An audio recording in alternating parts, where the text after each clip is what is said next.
ఆ కళ్ళు చూడు, అమ్మ ముక్కోటి మెరుపులా మోము చూడు, అమ్మమ్మ ముగ్గురమ్మల మూల పుటమ్మ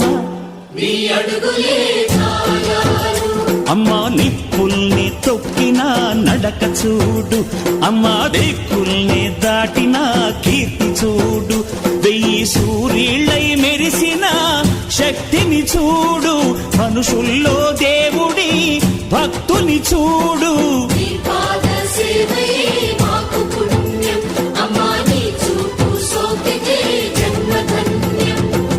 అమ్మా భవాని లోకాల నేలే ఓంకార రూపమమ్మా, తల్లిని మహిమల్ని చూపవమ్మా.